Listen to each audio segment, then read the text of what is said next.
പുതിയ ഉത്തരവാദിത്തങ്ങളാണ് ഉള്ളത്. ഇന്ന് കാണുന്ന ത്രിതല പഞ്ചായത്ത് നഗരഭരണ സംവിധാനം രൂപപ്പെടുന്നതിന് പിന്നിൽ കേരളത്തിൻ്റേതായ സവിശേഷ ചരിത്രമുണ്ട്. ഭരണം കേവലം സെക്രട്ടേറിയറ്റിൽ കേന്ദ്രീകരിക്കുന്നതിന് പകരം താഴേത്തട്ടിലേക്ക് എത്തിക്കണമെന്ന ആദ്യം ശുപാർശ ചെയ്യുന്നത് 1957 രൂപീകരിക്കപ്പെട്ട EMSൻ്റെ നേതൃത്വത്തിലുള്ള ഭരണപരിഷ്കാര കമ്മിറ്റിയാണ്. ഗ്രാമതലത്തിൽ ഭരണനിർവഹണത്തിനുള്ള അടിസ്ഥാന യൂണിറ്റായി പഞ്ചായത്തുകൾ മാറുക, തിരഞ്ഞെടുക്കപ്പെട്ട പഞ്ചായത്ത് ഭരണസമിതികൾക്ക് കൂടുതൽ സ്വയംഭരണാധികാരം നൽകുക, ഇത്തരം ശുപാർശകളും ആ കമ്മിറ്റി മുന്നോട്ട് വച്ചു. 1967 EMS മന്ത്രിസഭ വന്നപ്പോൾ ദ്വിതല സമ്പ്രദായത്തോടു കൂടിയുള്ള പഞ്ചായത്ത് ബിൽ നിയമസഭയിൽ അവതരിപ്പിച്ചു. 1987 നായനാർ സർക്കാരിൻ്റെ കാലത്താണ് ജില്ലാ കൗൺസിലുകളിലേക്കുള്ള തെരഞ്ഞെടുപ്പുകൾ നടന്നത്. ത്രിതല പഞ്ചായത്ത് സംവിധാനവും ഇന്നത്തെ നിലയിലുള്ള നഗരഭരണ സംവിധാനവും 73-74 ഭരണഘടനാ ഭേദഗതിക്ക് ശേഷം 1994 Kerala panchayat Raj act, Kerala municipality act എന്നിവ മുഖേനയാണ് നിലവിൽ വന്നത്. 1995 ഒക്ടോബർ 2 അതനുസരിച്ച് ജനപ്രതിനിധികൾ സ്ഥാനമേറ്റെടുത്തു. അവിടെയും കേവലമായ പരിഷ്കരണമല്ല നമ്മുടെ സംസ്ഥാനം ലക്ഷ്യമിട്ടത്. വിപ്ലവകരമായ മാറ്റങ്ങൾ സൃഷ്ടിച്ചുകൊണ്ട് കേരളത്തിലെ തദ്ദേശഭരണ സ്ഥാപനങ്ങളെ മറ്റ് സംസ്ഥാനങ്ങളിൽ നിന്നും വ്യത്യസ്തമായ നിലയിലേക്ക് എത്തിക്കുക എന്നത് പ്രധാനമായിരുന്നു. സാമ്പത്തികമായും സ്ഥാപനശേഷി കൊണ്ടും സ്വയംഭരണാധികാരം നൽകിയും ശാക്തീകരിച്ചുകൊണ്ടുള്ള ഒരു മാതൃകയാണ് നാം തേടിയത്. അതിനു പറ്റിയ ജനകീയാസൂത്രണം, ആ ജനകീയാസൂത്രണ പ്രസ്ഥാനം 1996 ആഗസ്റ്റ് 17 നിലവിൽ വന്നു. തുടർന്ന് സെൻ കമ്മിറ്റി രൂപീകൃതമായി. ആ സെൻ കമ്മിറ്റിയുടെ ശുപാർശകളുടെ അടിസ്ഥാനത്തിൽ പൗരാവകാശ രേഖ, അറിയാനുള്ള അവകാശം തുടങ്ങിയവ ഉൾപ്പെടുത്തി സമഗ്രമായ നിയമഭേദഗതി 1999 കൊണ്ടുവന്നു. ഇതോടെ സംസ്ഥാനത്തെ തദ്ദേശഭരണ സ്ഥാപനങ്ങൾ ശക്തമായ സ്വയംഭരണ സംവിധാനങ്ങളായി മാറി. ഏറ്റവും അവസാനം 2022 ഫെബ്രുവരി 19 ഏകീകൃത തദ്ദേശ സ്വയംഭരണ വകുപ്പ് നിലവിൽ വന്നു. പഞ്ചായത്ത്, ഗ്രാമവികസനം, നഗരകാര്യം, എഞ്ചിനീയറിംഗ് വിഭാഗം, നഗരഗ്രാമാസൂത്രണം എന്നിങ്ങനെ വിവിധങ്ങളായി നിന്നിരുന്ന വകുപ്പുകളെ അതോടെ ഒറ്റ വകുപ്പാക്കി മാറ്റി. അങ്ങനെ പ്രാദേശിക സർക്കാരുകളുടെ പ്രവർത്തനങ്ങൾ കൂടുതൽ ജനോപകാരപ്രദമായും ഫലപ്രദമായും നടപ്പിലാക്കുന്നതിനുള്ള ഏകീകൃത പ്ലാറ്റ്ഫോമാണ് നിലവിൽ വന്നത്. 1995 സ്ഥാനമേറ്റെടുത്ത ജനപ്രതിനിധികൾ ജനകീയാസൂത്രണത്തിൻ്റെ പിൻബലത്തോടെ പുതിയ വികസനക്ഷേമ പ്രവർത്തനങ്ങൾ സാധ്യമാക്കി. അന്ന് ലഭ്യമല്ലാതിരുന്ന ഒട്ടേറെ സൗകര്യങ്ങൾ ഇന്നത്തെ ജനപ്രതിനിധികൾക്ക് ലഭ്യമാണ്. ഓരോ വർഷവും പദ്ധതി വിഹിതം വർദ്ധിപ്പിച്ച് നൽകുകയാണ്. സേവനം വിരൽത്തുമ്പിൽ ലഭ്യമാക്കുന്ന ഡിജിറ്റൽ സാങ്കേതികവിദ്യ നാം ഫലപ്രദമായി ഉപയോഗിക്കുന്നു. ശാസ്ത്രീയമായ സർവേയിലൂടെ കണ്ടെത്തിയ അതിദരിദ്രരെ ഓരോ ആവശ്യങ്ങളും നിർണയിച്ച് മൈക്രോ പ്ലാനുകൾ തയ്യാറാക്കി അതിദാരിദ്ര്യ നിർമ്മാർജ്ജനം സമയബന്ധിതമായി സാധ്യമാക്കാൻ നമുക്ക് കഴിഞ്ഞു. നേരത്തെ തന്നെ പ്രസ്താവിച്ചതാണ്, ഇതിലേറ്റവും സ്തുത്യർഹമായ പങ്കാണ് തദ്ദേശഭരണ സ്ഥാപനങ്ങൾ വഹിച്ചിരുന്നത് എന്ന്. ഇത്തരമൊരു സാഹചര്യത്തിൽ പുതിയ ഭരണസമിതികളുടെ ചുമതല കൂടുതൽ വിപുലമാണ്. അതിദാരിദ്ര്യമുക്തരായവർ തിരികെ അതിദാരിദ്ര്യത്തിലേക്ക് പോകരുത്. പല കാരണങ്ങളാൽ അതിദാരിദ്ര്യത്തിലേക്ക് വഴുതി വീഴുന്ന ആൾക്കാരുണ്ടാകാം. അതിൽ നിന്നും അവരെ മുക്തരാക്കാനാവണം. ഈയൊരു പ്രക്രിയ നിരന്തരം സൂക്ഷ്മതയോടെ മുന്നോട്ട് കൊണ്ടുപോകേണ്ടതാണ്. അതിനായുള്ള EPEP 2.0 പദ്ധതി എല്ലാ തദ്ദേശഭരണ സ്ഥാപനങ്ങളും ആരോഗ്യകരമായ മത്സരബുദ്ധിയോടെ ഏറ്റെടുക്കേണ്ടതുണ്ട്. മാലിന്യമുക്തം നവകേരളം പദ്ധതിയിലൂടെ സമ്പൂർണ്ണ മാലിന്യമുക്ത സംസ്ഥാനം എന്ന നിലയിലേക്ക് സമീപനത്തിലും പശ്ചാത്തല സൗകര്യങ്ങളിലും നാം ഏറെ മുന്നോട്ട് പോയിട്ടുണ്ട്. പ്രാദേശിക സർക്കാരുകളുടെ അനിവാര്യ ചുമതല കൂടിയാണ് ഈ മേഖല. ഇതിലെ നേട്ടങ്ങൾ വിവിധ തദ്ദേശഭരണ സ്ഥാപനങ്ങളിൽ വലിയ തോതിലുള്ള നേട്ടങ്ങൾ ഉണ്ടാക്കാൻ കഴിഞ്ഞിട്ടുണ്ട്. ആ നേട്ടങ്ങൾ നിലനിർത്തുന്നതിനും കൂടുതൽ മുന്നോട്ട് കൊണ്ടുപോകുന്നതിനും നിതാന്ത പരിശ്രമം ആവശ്യമുള്ളതാണ്. ഭാവി ഉറപ്പുള്ളതാക്കാൻ നാട് മാലിന്യമുക്തമാകൽ പ്രധാനമാണ്. ആ ചുമതല എല്ലാ തദ്ദേശഭരണ സ്ഥാപനങ്ങളും പൂർണ്ണമായും ഏറ്റെടുക്കേണ്ടതാണ്. ലൈഫ് ഭവന പദ്ധതിയിലൂടെ പൂർത്തിയായ 5 ലക്ഷത്തോളം വീടുകൾ,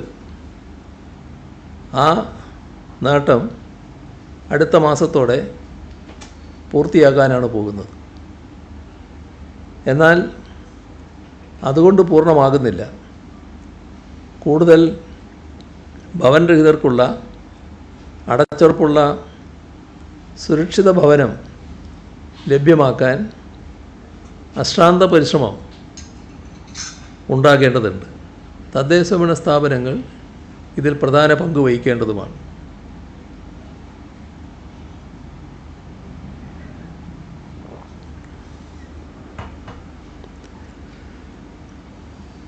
പാലിയേറ്റീവ് പരിചരണ നയം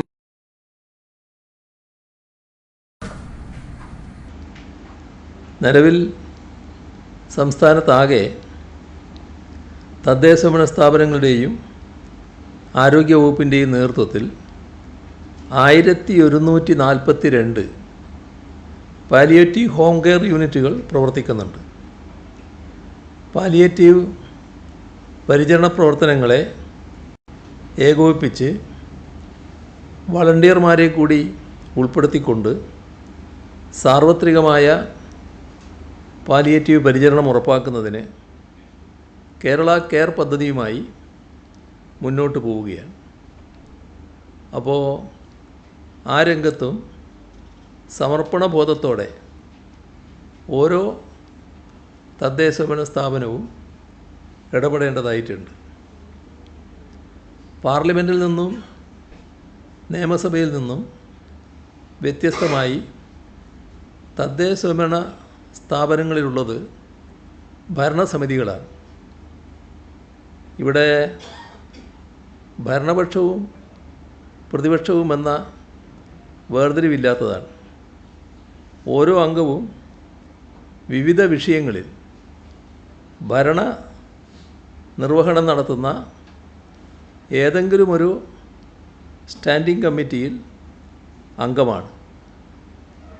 എല്ലാ തീരുമാനങ്ങൾ എടുക്കുന്നതും നിർവഹണം നടത്തുന്നതും ഭരണസമിതികളാണ്.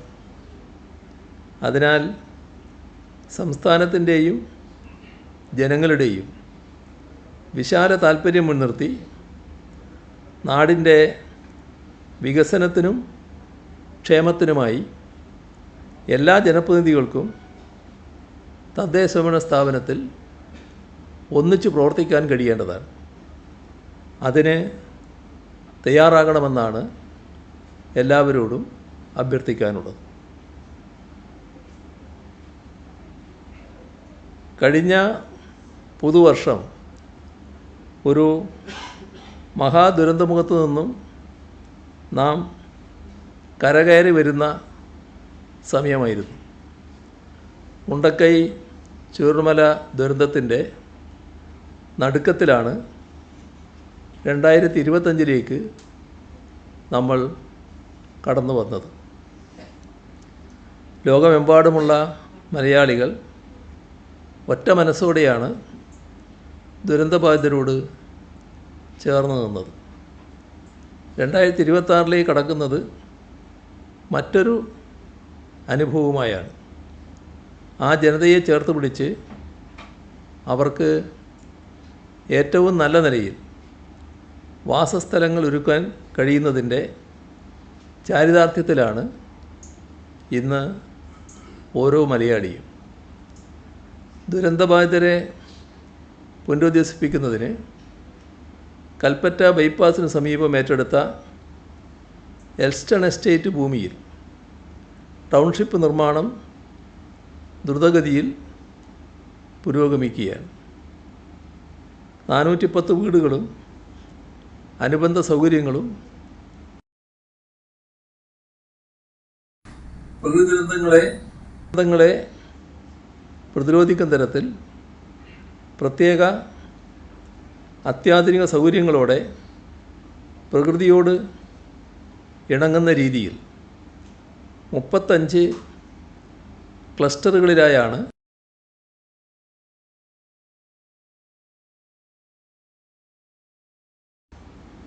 കുട്ടികൾക്ക് കളിക്കുന്നതിന്, മുതിർന്നവർക്ക് ഒത്തുകൂടുന്നതിന് ആവശ്യമായ പൊതു ഇടങ്ങൾ ഉൾക്കൊള്ളുന്നുണ്ട്. 11.4 കിലോമീറ്റർ റോഡ്, ഭൂഗർഭ വൈദ്യുതി വിതരണ ശൃംഖല, 9.5 ലക്ഷം ലിറ്റർ കപ്പാസിറ്റിയുള്ള കുടിവെള്ള ടാങ്കും വിതരണ ശൃംഖലയും. ഇതുകൂടാതെ ഓരോ വീട്ടിലും 1000 ലിറ്റർ കുടിവെള്ള ടാങ്ക്,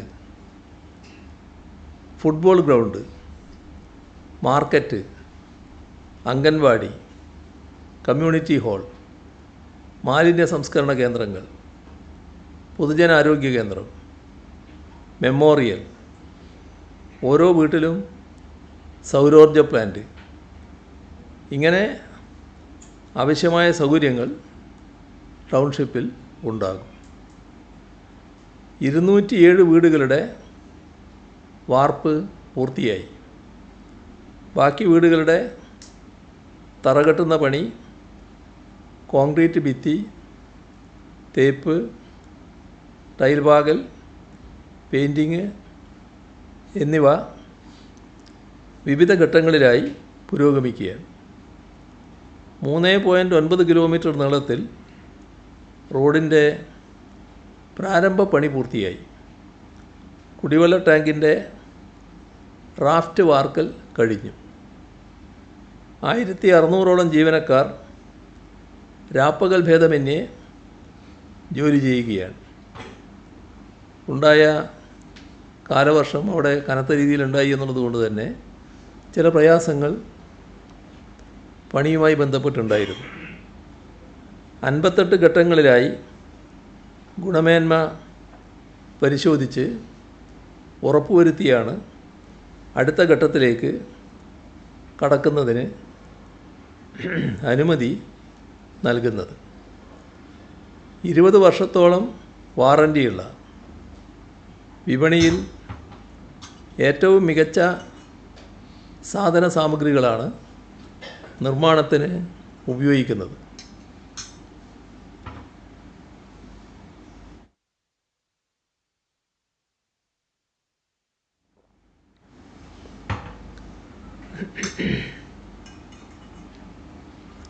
സിമൻറ്റ്, മണൽ, മെറ്റൽ, കമ്പി മുതലായവ നിർമ്മാണ സ്ഥലത്ത് സജ്ജീകരിച്ചിട്ടുള്ള ലാബിലെ ടെസ്റ്റ് കൂടാതെ സ്വതന്ത്ര മൂന്നാം കക്ഷിയുടെ പരിശോധന കൂടി നടത്തി ഗുണമേന്മ ഉറപ്പുവരുത്തിയ ശേഷം മാത്രമാണ് ഉപയോഗിക്കുന്നത്. മുഴുവൻ നിർമ്മാണങ്ങൾക്കും 5 വർഷത്തേക്ക് കേടുപാടുകളിൽ നിന്നും കരാറുകാർ സംരക്ഷണം നൽകും. 300ഓളം വീടുകളും അനുബന്ധ സൗകര്യങ്ങളും പൂർത്തീകരിച്ച് 1ാം ഘട്ടമായി ഫെബ്രുവരിയിൽ ഗുണഭോക്താക്കൾക്ക് കൈമാറുന്നതിനാണ് ലക്ഷ്യമിടുന്നത്.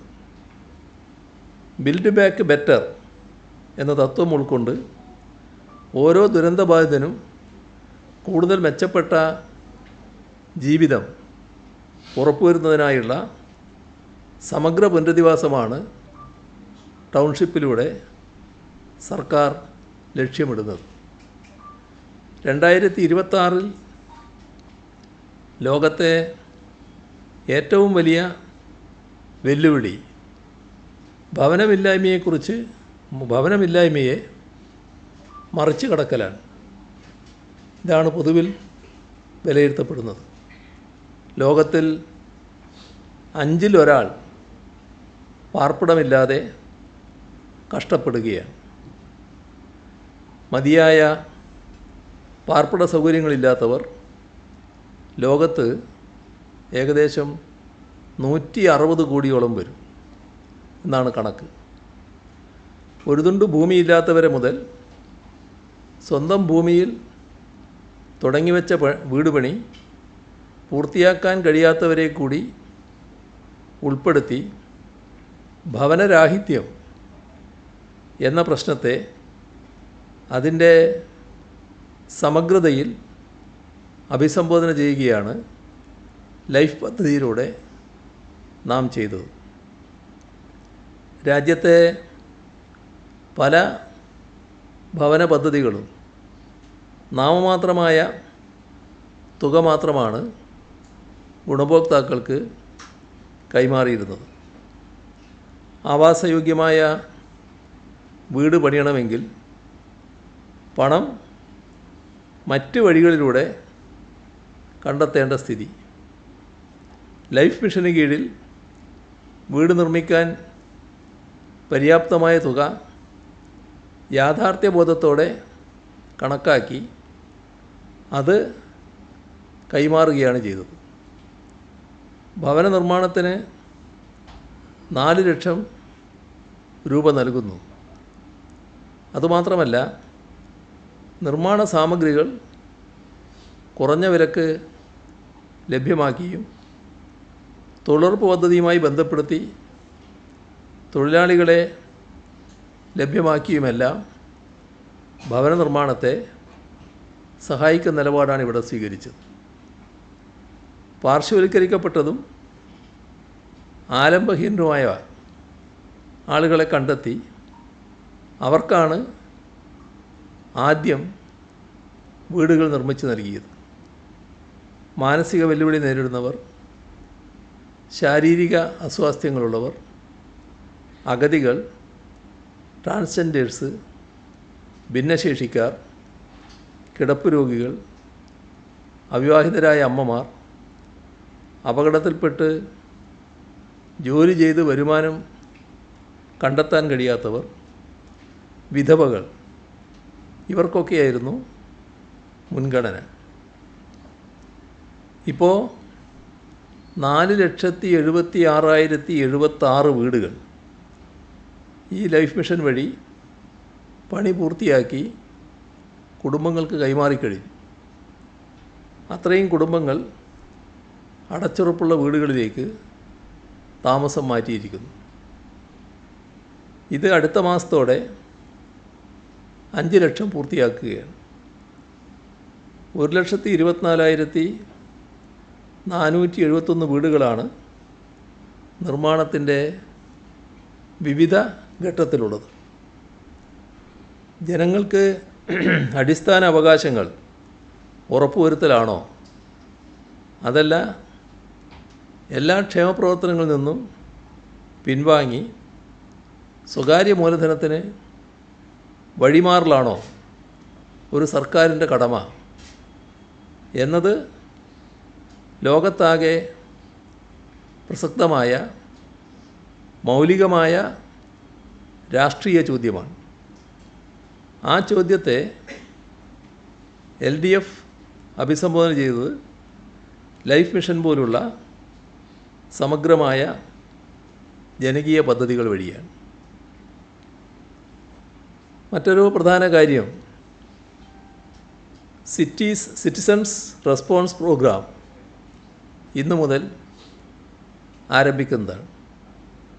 ഭാവി തലമുറയുടെ ആഗ്രഹങ്ങൾക്കൊപ്പം സഞ്ചരിക്കാൻ പൂർണ്ണമായും സർക്കാർ പ്രതിജ്ഞാബദ്ധമാണ്. കേരളത്തെ കേവലമൊരു ഉപഭോക്തൃ സംസ്ഥാനമായി നിലനിർത്താതെ ലോകത്തിന് ഉൽപ്പന്നങ്ങളും സേവനങ്ങളും നൽകുന്ന ഉൽപ്പാദന കേന്ദ്രമായി മാറ്റാൻ നാം മുന്നിട്ടിറങ്ങുകയാണ്.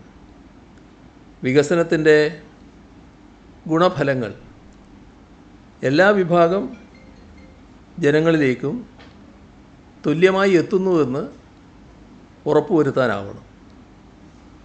നമ്മുടെ നാടിൻ്റെ മുന്നേറ്റത്തിന് ഓരോരുത്തരുടെയും അഭിപ്രായം പ്രധാനമാണ്. സ്വന്തം ജീവിത പരിസരത്തിനും ആഗ്രഹങ്ങൾക്കും അനുസൃതമായ ഭാവി പരിപാടിയും അത് സംബന്ധിച്ച നിർദ്ദേശങ്ങളും ഓരോരുത്തരുടെയും മനസ്സിലുണ്ടാകും. അവയാകെ കേൾക്കുക, ക്രോഡീകരിക്കുക, അതിനനുസൃതമായി പദ്ധതികൾ ആസൂത്രണം ചെയ്യുക. ഇത് ജനാധിപത്യ പ്രക്രിയയുടെ ഭാഗമാണ്. ഏറ്റവും പ്രധാനമായ ഒന്നാണത്.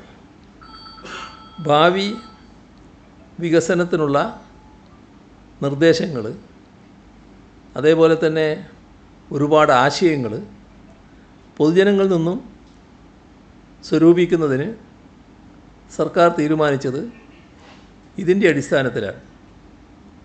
സിറ്റിസൺസ് റെസ്പോൺസ് പ്രോഗ്രാം എന്ന പദ്ധതി ഇന്നു മുതൽ ആരംഭിക്കുകയാണ്. ഓരോ പ്രദേശത്തിൻ്റെയും വികസന ആവശ്യങ്ങൾ മനസ്സിലാക്കുന്നതോടൊപ്പം അവിടങ്ങളിൽ അനുയോജ്യമായ വികസനം എത്തിക്കുന്നതിനും പുതിയ തൊഴിലവസരങ്ങൾ, അതേപോലെ തന്നെ പുതിയ പദ്ധതികൾ, ഇവയിലെല്ലാമുള്ള ജനങ്ങളുടെ അഭിപ്രായം രൂപീകരിക്കുന്നതിനും ക്ഷേമപ്രവർത്തനങ്ങൾ എല്ലാ പ്രദേശങ്ങളിലും ആവശ്യകതക്കനുസരിച്ച് ലഭ്യമായോ ആ കാര്യത്തിൽ അഭിപ്രായം തേടുന്നതിനും ഈ പദ്ധതി സഹായകമാകും. അതായത് സർക്കാർ ഭാവിയിൽ നടപ്പാക്കേണ്ടുന്ന എല്ലാ കാര്യങ്ങളെക്കുറിച്ചും അഭിപ്രായം പറയാനുള്ള ഒരവസരമായിട്ടാണ് ഇത് മാറുക. നവകേരള സൃഷ്ടിക്ക് കരുത്തു പകരുന്ന ഒരു പദ്ധതിയായിരിക്കും ഇത്. ഈ പദ്ധതിയുമായി എല്ലാവരും പൂർണ്ണ മനസ്സോടെ സഹകരിക്കണമെന്നാണ് അഭ്യർത്ഥിക്കാനുള്ളത്.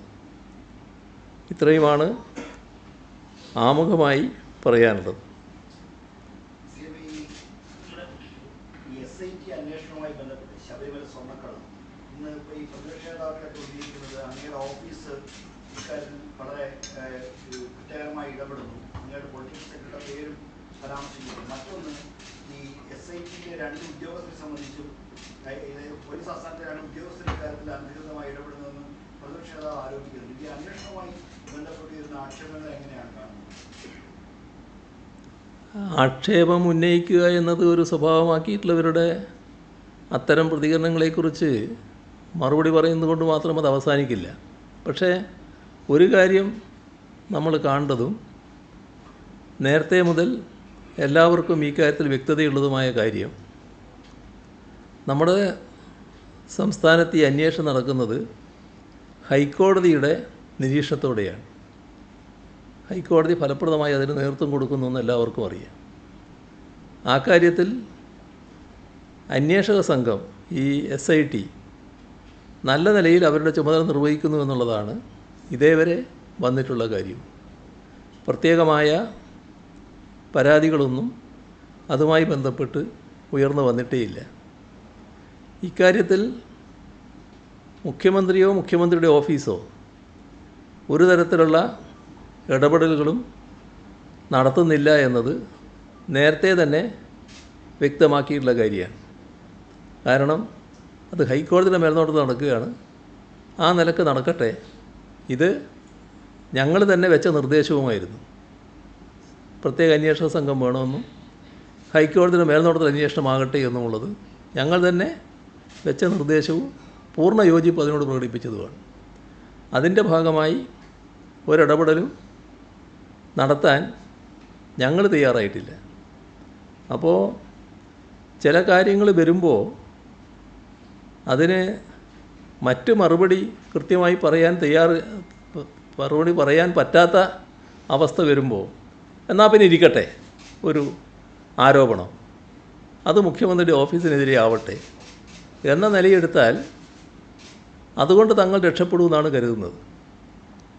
ഇവിടെ അടൂർ പ്രകാശിൻ്റെ പേര് ഇതുമായി ബന്ധപ്പെട്ട് വരുന്നത് ഏത് ഘട്ടത്തിലാണ്?